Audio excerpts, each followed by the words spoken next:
Hi, everyone. Happy Wednesday. Today, Irene and I want to talk about the Department of Labor audits. I was curious what causes an audit to get started. And this is kind of a lot of the clients, when they come back to us, they're saying, well, why am I getting audited? So I always said, well, I thought the audits and routines are selected at random.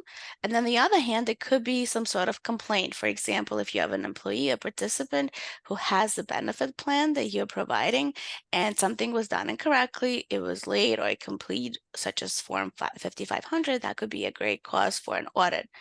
But I wanted to ask Irene because she's seeing a significant amount of increase of these cases, and I think she might have an answer for us. Thank you so much, Jane. Yes, we are seeing so many DOL audits in every department of the DOL. Unemployment division, workers' compensation, payroll tax, pretty much every single division has increased audits. At my office level, we're seeing on average about 4 to 5 per week that are coming in as new matters with new audits. And then we also have some matters that our clients may have disputed in the past, such as unemployment from COVID time against our advice, and now they're saying that those are ending up in some audits. And just to talk a little bit about what we're seeing, so what triggers these audits is a really great question. We've candidly asked that to some of the auditors that we're working with at the Department of Labor. So a lot of the audits that are misclassification are actually stemming from unemployment. So during COVID time, New York was doing a payout of unemployment pretty much to anyone who would apply. And a lot of companies were submitting these protest forms. The problem with the protest form to protest someone obtaining unemployment is, if it's done correctly, it's a great thing. And you can establish the fact that the person is not eligible. You're helping the DOL not pay out. And of course, you're making sure that your own unemployment insurance doesn't keep increasing. When done incorrectly, if the person was never on payroll, you're essentially triggering to the Department of Labor that you have some people who are 1099 and are being misclassified, and you are asking for somebody to come back in, audit, and take a look at everything else that's on the record. So what's going on now and what we're seeing is this review, because the DOL has an obligation here, and the obligation is either an audit of the company, and the company did something wrong, and we have to confirm, was it in fact from the company's perspective that they did misclassify this person, they are eligible for unemployment, all these years they haven't been paying into unemployment, or is this fraud by the employee? To investigate that, they get all the records, and always from the company. The company is the one charged with holding records. So what we're seeing is a great increase in the unemployment insurance audits. And from those stem two questions. Was this person in fact eligible for unemployment? That could mean, and there's a few options. They perhaps may not have been an employee. They may have in fact been a true independent contractor. Then we have to make sure we have contracts and everything else. So all these things we've been talking about for a long time. There could be another option or another defense anyway. Did the person resign themselves? And if so, is there documentation that we can use to prove that? However, on the other side, if there is not going to be this independent contractor agreement, which a lot of the times when we have some employees that are being paid on 1099, they usually don't sign that independent contractor agreement. A lot of people don't have these records that we always talk about. And then what happens in these types of situations, they go down another line, which means that they open this up to the class, because now the DOL wants to know how many other people are affected, how many other people are being misclassified into the wrong category.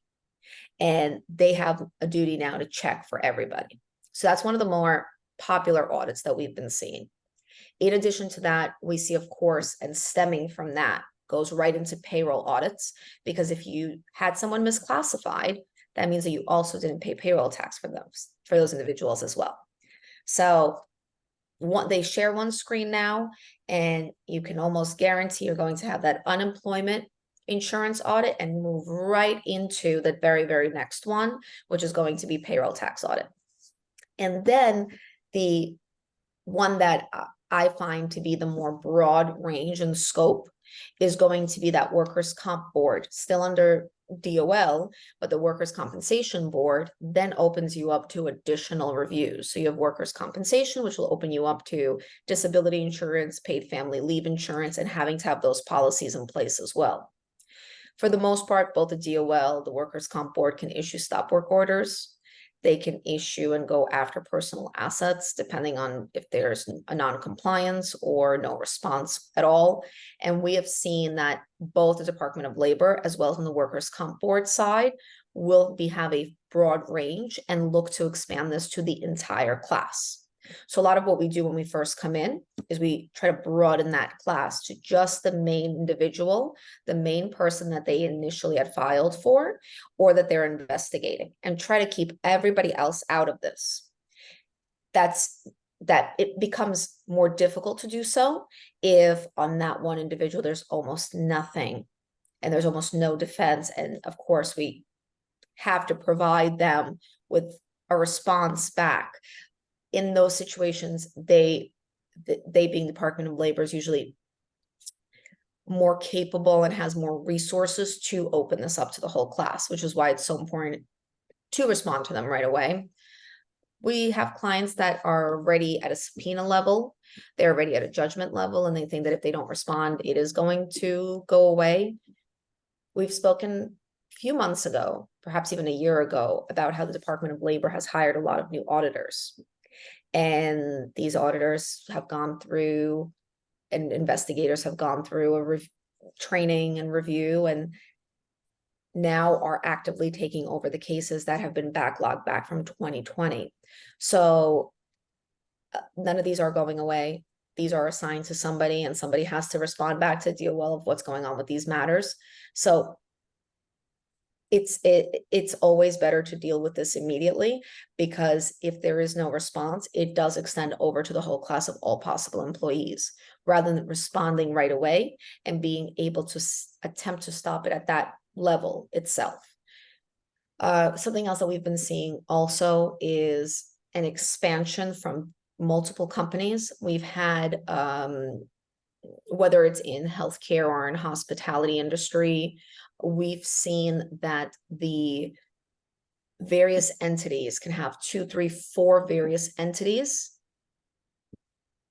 that they sort of have the same employees go to different restaurants at different times.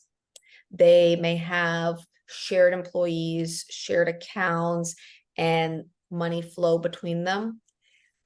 What we've seen is that we have a client that has submitted these records and this documentation, and the problem from that stems is the fact that they were actually able to find all the other companies by those checks. So it's also so important that before submitting these documents, that there's a full review, and if that is in fact going on, that this is handled and delivered in the right way. Because if it's not, it's just blindly submitted, you can guarantee there's going to be 3, 4, 5 more audits, subpoenas, judgments, and so on. So this is definitely a huge, huge concern. Like I said, we're seeing this increase tenfold at this point, week over week, and that's highly, highly concerning for our clients.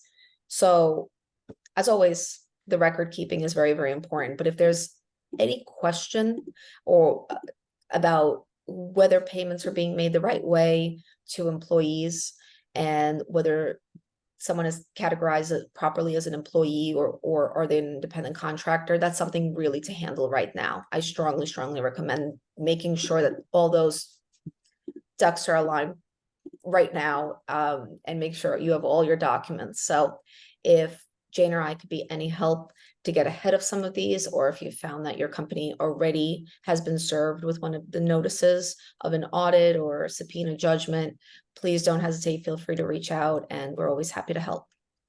I Thank you. agree. Thank you.